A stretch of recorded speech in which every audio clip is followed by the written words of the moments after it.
का एक नई वीडियो के साथ। टॉपिक है उपसर्ग और प्रत्यय। उपसर्ग क्या होते हैं? सबसे पहले उपसर्ग लेते हैं। शब्द से पहले जुड़कर जो शब्द का निर्माण करते हैं उन्हें उपसर्ग कहते हैं। जैसे सुजमा व्यवस्था से सुव्यवस्था शब्द बना। इस प्रकार ये शब्द से पहले जुड़ते हैं और शब्दों का निर्माण करते हैं, वो उपसर्ग कहलाते हैं। इसके बाद चलते हैं प्रत्यय। प्रत्यय होते हैं शब्द के बाद में, जो शब्द के बाद में जुड़कर शब्दों का निर्माण करते हैं उनको जो है प्रत्यय कहते हैं। जैसे दुकान जमादार से दुकानदार शब्द बना। इस प्रकार ये बाद में जुड़ते हैं और शब्द का निर्माण करते हैं, वो प्रत्यय कहलाते हैं। आइए उपसर्ग के प्रकार जानते हैं। उपसर्ग जो है हिंदी भाषा में संस्कृत से हिंदी के और विदेशी भाषाओं के जो है प्रयोग किए जाते हैं। सबसे पहले लेते हैं संस्कृत के उपसर्ग, जो संस्कृत भाषा से हिंदी में प्रयोग किए जा रहे हैं। जैसे अति जमा रिक्त, अति जमा रिक्त से बना है अतिरिक्त शब्द। इसी प्रकार अति जमा अधिक से बना है अत्यधिक। सव जमा तंत्र से बना स्वतंत्र शब्द। और इसी प्रकार जो है अधि जमा कार से बना अधिकार शब्द। इस प्रकार ये संस्कृत के बहुत सारे जो है उपसर्ग हिंदी में इस्तेमाल किए जाते हैं। इसी प्रकार जो हिंदी के अपने उपसर्ग हैं वो भी हिंदी में उपयोग किए जाते हैं। जैसे अध जमा खिला से अधखिला शब्द बनता है।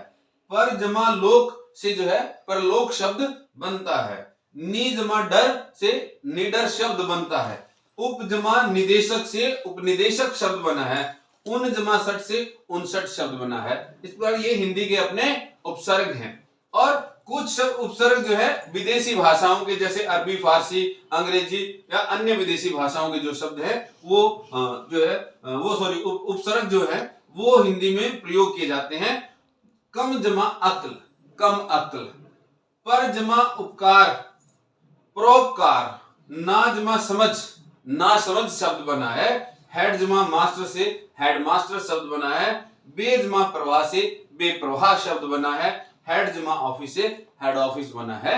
ये विदेशी भाषाओं के जो है उपसर्ग हैं और इनको जो है उपसर्ग के रूप में हिंदी में प्रयोग किया जाता है। और कुछ जो है संस्कृत के अवयव हैं जो उपसर्ग के रूप में हिंदी में प्रयोग किए जाते हैं। आइए उनके बारे में थोड़ी सी संक्षिप्त जानकारी लेते हैं। जैसे अन जमा आस्था से बना है अनास्था शब्द और पुनर्जमा मिलन से होगा पुनर्मिलन।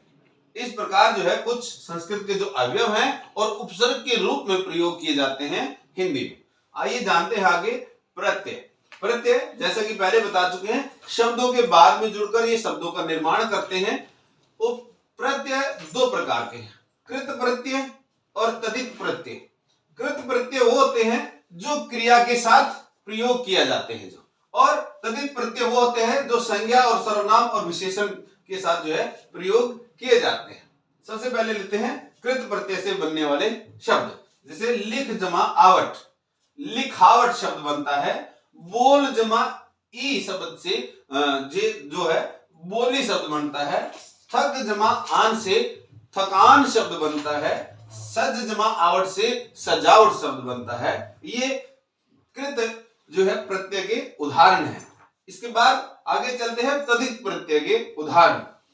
सोना जमा आर सोनार। लोहा जमा आर से लोहार शब्द बना। चाचा जमा एरा से चचेरा शब्द बना। मन जमा मोहन से मनमोहन शब्द बना।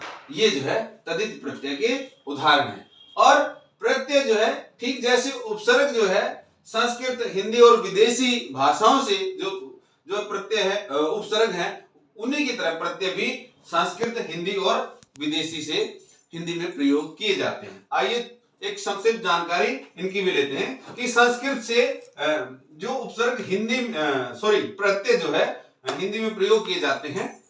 संस्कृत में कृपा जमा आलू, कृपालु शब्द बनता है। भला जमा आई से भलाई शब्द बनता है।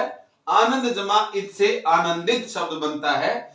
ये संस्कृत के प्रत्यय है और जो हिंदी में प्रयोग किए जाते हैं।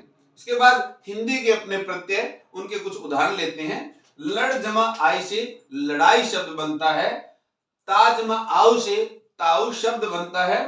पढ़ जमा आकू से पढ़ाकू शब्द बनता है, लड़ जमा आकू से लड़ाकू शब्द बनता है। ये हिंदी के अपने प्रत्यय हैं। और कुछ विदेशी भाषाओं के, जो अरबी, फारसी, अंग्रेजी या अन्य विदेशी भाषाएं हैं, उनके प्रत्यय भी हिंदी में प्रयोग किए जाते हैं। जैसे रंग जमा ईन से रंगीन शब्द बनता है, समाज जमा एक से सामाजिक शब्द बनता है, कबूतर जमा बाज से कबूतरबाज शब्द बनता है।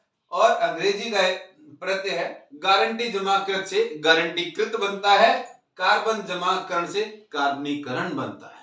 इस प्रकार जो है एक छोटा सा जो व्याख्यान है, इसमें उपसर्ग और प्रत्यय को समझाने का प्रयास किया है। उम्मीद करता हूं आप सभी को ये समझ आएगा। धन्यवाद।